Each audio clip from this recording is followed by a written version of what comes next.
नमस्कार दोस्तों, इस वीडियो में हम देखेंगे एंशिएंट हिस्ट्री के 101 इम्पोर्टेंट क्वेश्चंस। तो हमारा पहला क्वेश्चन है, कामसूत्र के लेखक कौन थे और यह ग्रंथ किस विषय से संबंधित है। तो कामसूत्र के लेखक थे वात्सायन और यह ग्रंथ एक प्राचीन ग्रंथ है और यह प्रेम, काम और शारीरिक संबंधों के बारे में विस्तृत जानकारी देता है, इसलिए इसका आंसर है ऑप्शन ए। ऋग्वेद में वर्णित 10 राजयुद्ध किन किन जनों के बीच हुआ था, यानी कि कबीला, और इसका आंसर है ऑप्शन सी। एक तरफ था भरत कबीला और दूसरी तरफ थे 10 अन्य राजा, और ये एक बहुत ही महत्वपूर्ण युद्ध है जिसका वर्णन ऋग्वेद में किया गया है। चाणक्य द्वारा रचित अर्थशास्त्र में राजकीय प्रशासन का कौन सा सिद्धांत बताया गया है।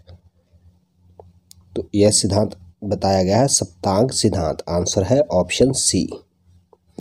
इसमें राज्य के 7 अंगों के बारे में राज्य के 7 अंग बताए गए हैं, इसलिए इसको सप्तांग सिद्धांत कहा जाता है। महाजनपद काल में मगध का प्रमुख शासक कौन था जिसने मगध को एक सशक्त राज्य बनाया। तो वो राजा था ऑप्शन ए बिंबिसार, और ये किससे संबंधित था, हर्यक वंश से। गुप्त काल के किस शासक को भारतीय नेपोलियन कहा जाता है। तो भारतीय नेपोलियन बोला जाता है समुद्रगुप्त को, आंसर है ऑप्शन ए। किस लिए बोला जाता है, इसका जो विस्तार था इसके राज्य का और इसकी जो सैनिक सफलताएं थी उसके लिए इसको भारतीय नेपोलियन बोला जाता है। सप्त सिंधु का वर्णन किस प्राचीन भारतीय ग्रंथ में मिलता है। तो सप्त सिंधु का वर्णन मिलता है ऋग्वेद में, और सप्त सिंधु का अर्थ है 7 नदियों की धरती। किस सम्राट के शासन काल में नालंदा विश्वविद्यालय की स्थापना हुई थी। तो नालंदा यूनिवर्सिटी जो कि प्राचीन समय की एक बहुत ही प्रसिद्ध यूनिवर्सिटी थी जहाँ पर विदेशों से लोग पढ़ने के लिए आते थे, तो इसकी स्थापना की गई थी गुप्त वंश के कुमार गुप्त के द्वारा, आंसर है ऑप्शन सी। सिंधु घाटी सभ्यता का स्थल कालीबंगा के नाम से जाना जाता है, और वह क्यों फेमस है, क्यों खास है। तो वहाँ पर अग्निकुंड के अवशेष मिले हैं, इसके लिए ये फेमस है, आंसर है ऑप्शन सी। बौद्ध धर्म के त्रिरत्न क्या हैं और इनका महत्व क्या है। तो बौद्ध धर्म के त्रिरत्न हैं बुद्ध, धम्म और संघ, और ये बौद्ध मार्गदर्शन के लिए इनको जाना जाता है, इसलिए इसका आंसर है ऑप्शन ए।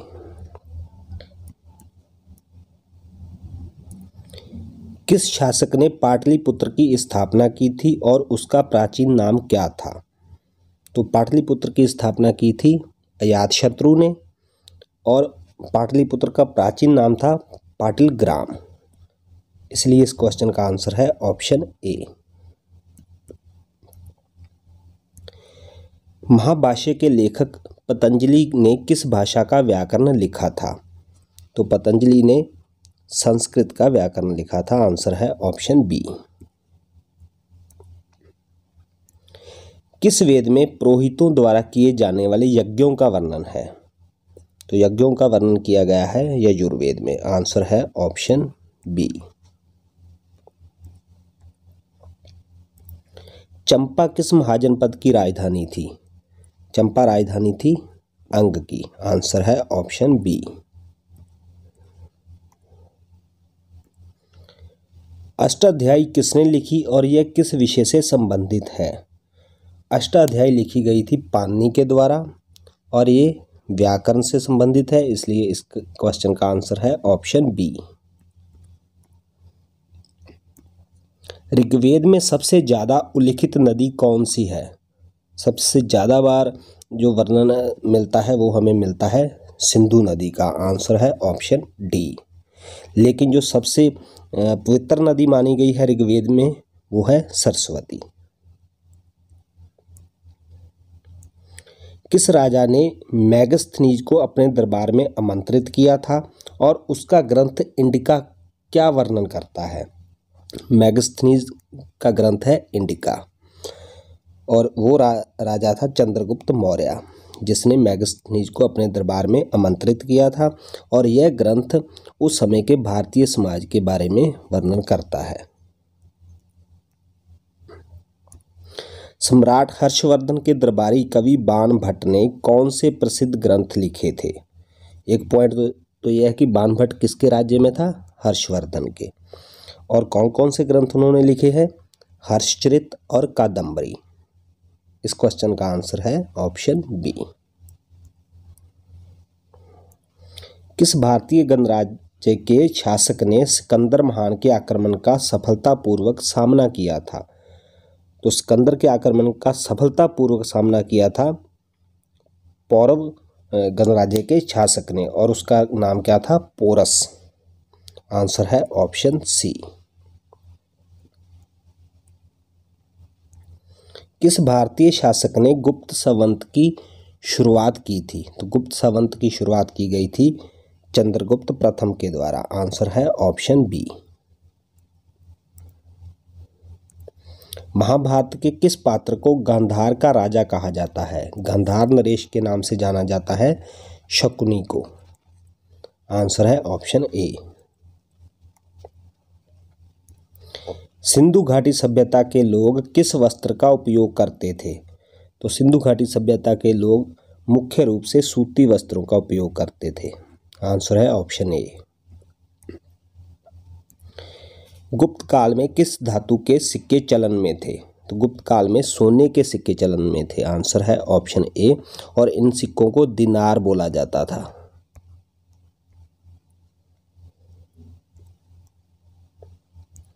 निम्नलिखित में से किस वेद को गायत्री मंत्र का स्रोत माना जाता है? तो गायत्री मंत्र का स्रोत है ऋग्वेद। आंसर है ऑप्शन ए। कौन सा भारतीय शासक सातवाहन वंश का संस्थापक था? सातवाहन वंश की स्थापना की थी सिमुक ने। आंसर है ऑप्शन बी। मौर्य साम्राज्य का संस्थापक कौन था? तो मौर्य साम्राज्य की स्थापना की थी चंद्रगुप्त मौर्य ने। आंसर है ऑप्शन सी। किस भारतीय शासक ने कलिंग युद्ध लड़ा था? तो कलिंग युद्ध लड़ा था अशोक ने और इस युद्ध के बाद ही अशोक ने बुद्ध धर्म को अपना लिया था। ऋग्वेद में कुल कितने सूक्त हैं? तो ऋग्वेद में सूक्तों की संख्या है 1028। आंसर है ऑप्शन ए। गुप्त काल का कौन सा सम्राट विक्रमादित्य के नाम से प्रसिद्ध था? तो विक्रमादित्य के नाम से जाना जाता था चंद्रगुप्त द्वितीय को। क्या बोला जाता था इनको? चंद्रगुप्त विक्रमादित्य। प्रसिद्ध संस्कृत कवि कालिदास किसके दरबार में थे? तो कालिदास चंद्रगुप्त विक्रमादित्य के दरबार में थे। संगम साहित्य किस भाषा में लिखा गया है? तो जो दक्षिण भारत का ये साहित्य है ये लिखा गया है तमिल में। आंसर है ऑप्शन बी। निम्न में से किसने चिकित्सा के क्षेत्र में काम किया? तो चिकित्सा के क्षेत्र में काम किया था सुश्रुत ने। आंसर है ऑप्शन सी। शतरंज के समान खेल के साक्ष्य सिंधु घाटी सभ्यता के किस स्थान से मिले हैं? शतरंज से मिलता जुलता खेल है उसके साक्ष्य मिले हैं, वो मिले हैं लोथल से। आंसर है ऑप्शन बी। और लोथल सिंधु घाटी सभ्यता का एक प्रसिद्ध बंदरगाह था और कहाँ पर स्थित है? गुजरात में। किस गुप्त सम्राट के ने सिक्कों पर अश्वमेध यज्ञ का उल्लेख किया था? तो ये उल्लेख किया गया था समुद्रगुप्त के द्वारा, जिससे उसकी सैनिक सफलताओं के बारे में पता चलता है। हड़प्पा सभ्यता के किस नगर को सिंधु घाटी का मानचेस्टर कहा जाता है? तो सिंधु घाटी का मानचेस्टर बोला जाता है चुनहुदड़ो को। आंसर है ऑप्शन सी। किस लिए बोला जाता है? विकसित कपड़ा उद्योग के लिए। बौद्ध धर्म के किस संगीति में त्रिपिटक का संपादन किया गया था? तो त्रिपिटक का संपादन किया गया था तृतीय संगीति में। आंसर है ऑप्शन सी। किस राजा के समय में हुई थी? अशोक के समय में। कब, कहाँ पर हुई थी? पाटलिपुत्र में। अजंता की गुफाओं का निर्माण किस काल में हुआ था? तो इसका आंसर है ऑप्शन बी, गुप्त काल में। हर्षवर्धन की राजधानी कौन सी थी? हर्षवर्धन की राजधानी थी कन्नौज। विक्रमशिला विश्वविद्यालय की स्थापना किसने की थी? तो विक्रमशिला की स्थापना की गई थी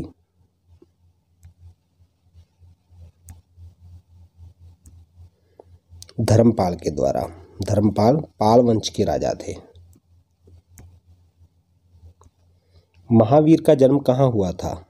महावीर का जन्म कुंडग्राम में हुआ था। अशोक के किस शिलालेख में कलिंग युद्ध का वर्णन है? तो कलिंग युद्ध का वर्णन किया गया है शिलालेख नंबर 13 में। किस भारतीय शासक ने ईरान के शासक को भ्राता कहा था? तो वो शासक है अशोक। आंसर है ऑप्शन ए। शतपथ ब्राह्मण किस वेद से संबंधित है? तो शतपथ ब्राह्मण का संबंध है यजुर्वेद से। आंसर है ऑप्शन बी। यजुर्वेद की दो शाखाएं थी, एक शुक्ल यजुर्वेद और एक कृष्ण यजुर्वेद। शुक्ल यजुर्वेद उत्तर भारत में प्रचलित था और जो कृष्ण यजुर्वेद है वो दक्षिण भारत में। और जो शतपथ ब्राह्मण है इसका संबंध था कृष्ण यजुर्वेद से।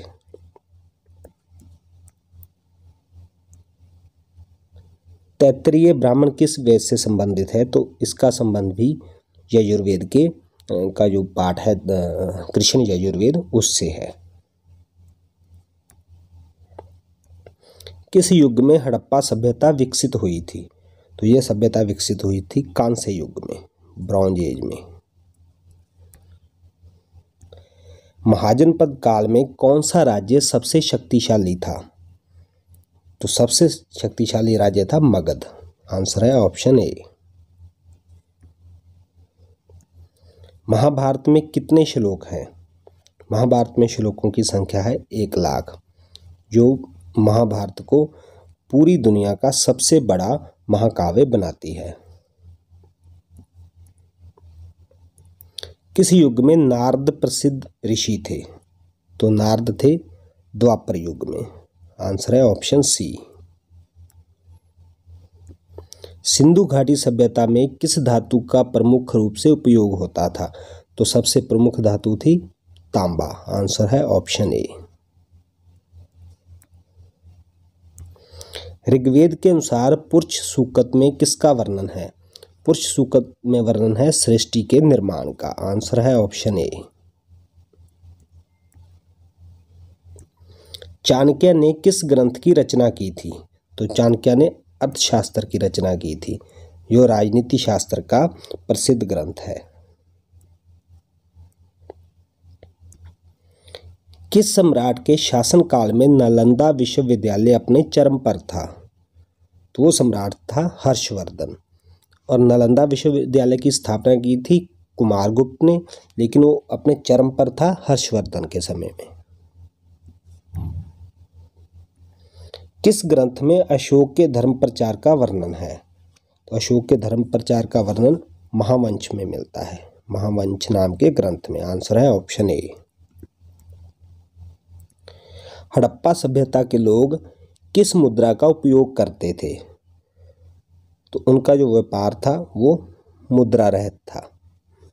वो वस्तु विनिमय प्रणाली का प्रयोग करते थे, यानी कि बार्टर सिस्टम का। आंसर है ऑप्शन बी। किस राज्य के राजाओं ने सीरिया के साथ राजनीतिक संबंध बनाए थे? तो ये संबंध बनाए गए थे मौर्य राज्य के राजाओं द्वारा। आंसर है ऑप्शन ए। महाभारत के किस पात्र ने धृतराष्ट्र को अंधा कहा था? तो वो पात्र है भीम। आंसर है ऑप्शन ए। सिंधु घाटी सभ्यता में किस प्रकार की लेखन पद्धति का उपयोग होता था? तो जो उनकी लेखन प्रणाली थी वो थी चित्रलिपि थी। पिक्टोग्राफिक जो स्क्रिप्ट थी वो यूज करते थे, जिसको आज तक पढ़ा जा समझा नहीं जा सका। गुप्त काल में सबसे प्रमुख धातु कौन सी थी? तो गुप्त काल में सबसे प्रमुख धातु थी सोना। महावीर ने किस सिद्धांत का प्रचार किया था? तो महावीर ने मुख्य रूप से अहिंसा का प्रचार किया था। आंसर है ऑप्शन ए। किस भारतीय शासक को देवादिदेव कहा गया? तो देवादिदेव कहा गया है समुद्रगुप्त को। आंसर है ऑप्शन ए। निम्नलिखित में से किसे भारतीय पुरातत्व के पिता के रूप में जाना जाता है? तो भारतीय पुरातत्व के जो पिता के रूप में जाना जाता है अलेक्जेंडर कनिंघम को। और क्यों जाना जाता है? क्योंकि ये जो आर्कोलॉजिकल सर्वे ऑफ इंडिया है उसके पहले डायरेक्टर जनरल थे। ऋग्वेद के अनुसार सूर्य को किस देवता के रूप में पूजा जाता है? तो सूर्य को पूजा जाता है मित्र के रूप में। आंसर है ऑप्शन डी। सूर्य को दिन और रात का देवता बोला जाता है। बुद्ध को ज्ञान की प्राप्ति कहाँ हुई थी? तो महात्मा बुद्ध को ज्ञान की प्राप्ति हुई थी बोध गया में। आंसर है ऑप्शन बी।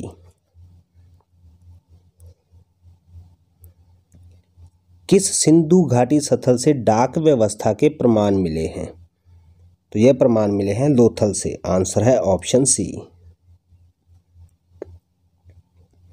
ऋग्वेद के किस मंडल में नदी स्तुति का वर्णन है?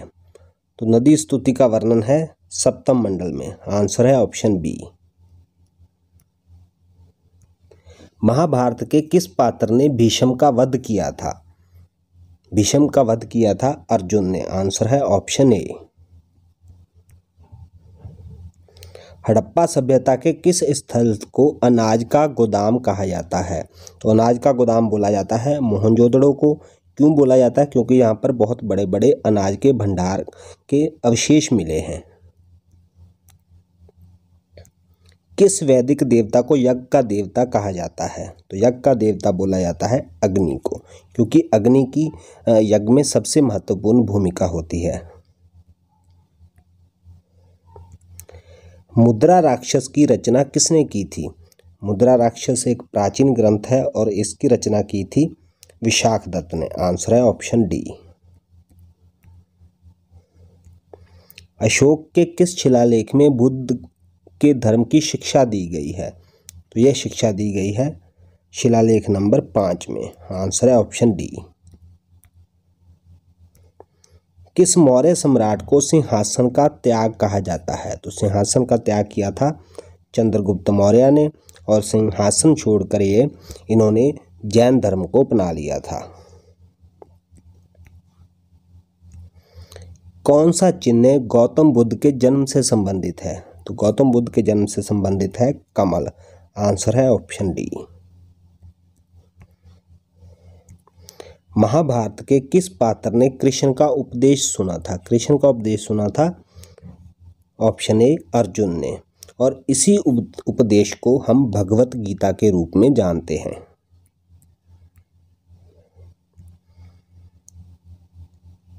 सिंधु घाटी सभ्यता में किस प्रकार की कृषि होती थी? तो सिंधु घाटी सभ्यता में सिंचाई कृषि होती थी। उस समय सिंचाई व्यवस्था काफी बढ़िया थी। महाभारत के किस पात्र ने द्रोणाचार्य का वध किया था? द्रोणाचार्य का वध किया था धृष्टद्युम्न ने। आंसर है ऑप्शन सी।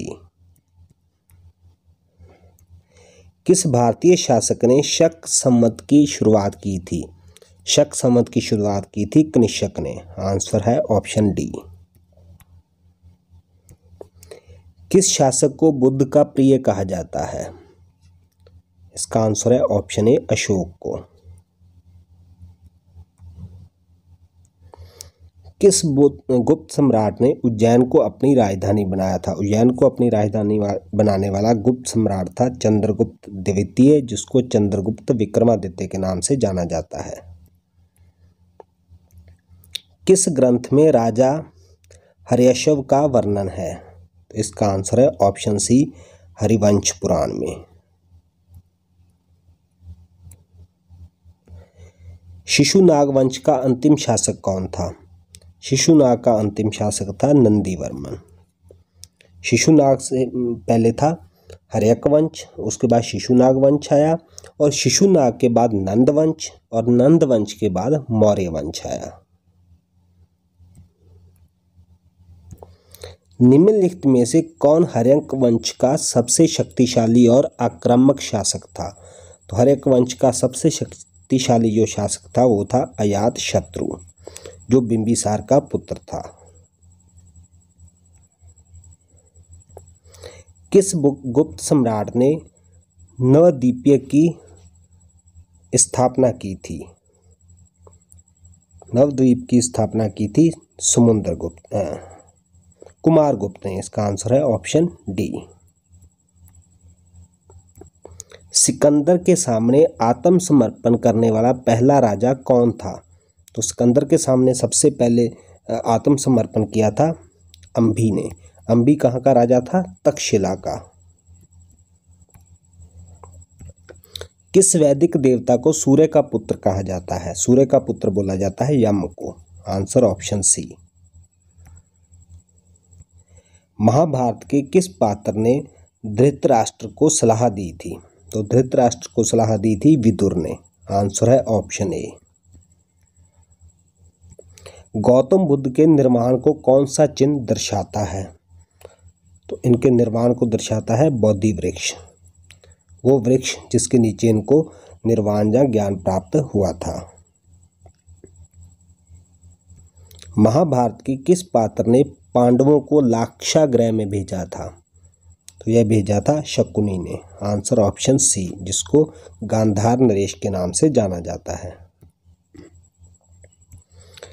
त्रिपिटक का संबंध किस धर्म से है? तो त्रिपिटक का संबंध बौद्ध धर्म से है, और यह एक बौद्ध धर्म का ग्रंथ है। महाभारत के किस पात्र ने द्रौपदी का अपमान किया था?